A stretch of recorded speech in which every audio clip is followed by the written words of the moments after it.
প্রকৃতপক্ষে তুমি কিন্তু এরকম নও।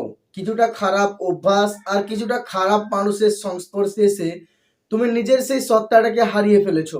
যে সত্তা তোমাকে প্রতি মুহূর্তে উদ্দীপনা যোগায়, অনুপ্রেরণা যোগায় জীবনের সমস্ত লক্ষ্যগুলোকে অর্জন করতে।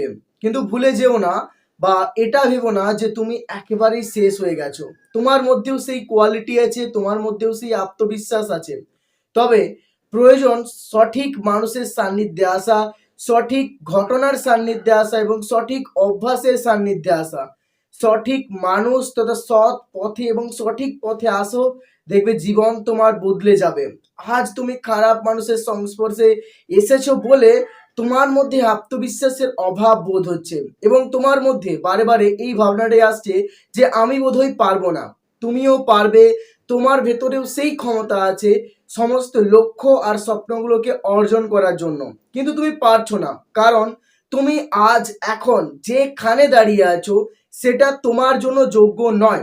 সেই জায়গা থেকে তোমাকে প্রথমে বেরিয়ে আসতে হবে এবং নিজের ক্ষমতা দিয়ে সমস্ত কিছু অর্জনের জন্য কিছু ভালো অভ্যাস তোমাকে গড়তেই হবে। আর এই ভালো অভ্যাস গড়তে গিয়ে তোমাকে অনেক সমস্যার সম্মুখীন হতে হবে। সেই সব সমস্যাকে তুমি যদি কাটিয়ে উঠতে পারো তবেই তুমি একজন সফল মানুষ হবে এবং নিজের ভেতরে আত্মবিশ্বাসকে অনুভব করবে। জীবনের সঠিক মানুষের সংস্পর্শে থাকো, সঠিক অভ্যাস অনুশীলন করো, দেখবে জীবন তোমার কিভাবে যে বদলে যাবে সেটা তুমিও ভাবতে পারবে না।